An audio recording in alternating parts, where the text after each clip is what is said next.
కుటుంబ పాలన చేసిన బీఆర్ఎస్ పై వ్యతిరేకత రావడానికి 10 ఏళ్లు పడితే కాంగ్రెస్ పై ప్రజల్లో వ్యతిరేకత రావడానికి 10 నెలలే పట్టిందన్నారు కేంద్ర మంత్రి కిషన్ రెడ్డి. సంగారెడ్డి జిల్లా కేంద్రంలో ఎమ్మెల్సీ ఎన్నికల ప్రచారంలో కిషన్ రెడ్డి పాల్గొన్నారు. ప్రజలకు ఇచ్చిన హామీలను అమలు చేయడంలో కాంగ్రెస్ విఫలమైందని విమర్శించారు.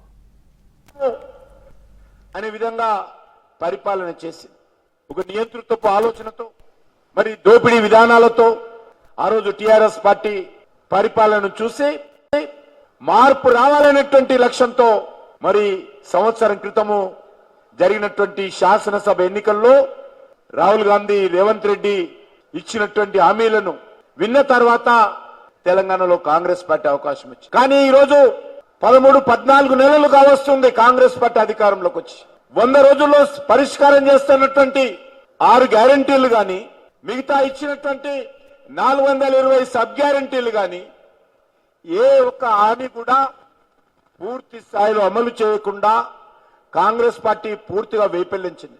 టిఆర్ఎస్ పార్టీ మీద వ్యతిరేకత రావడానికి 10 సంవత్సరాలు పట్టింది. కానీ కాంగ్రెస్ పార్టీ మీద వ్యతిరేకత రావడానికి 10 నెలలే పట్టింది.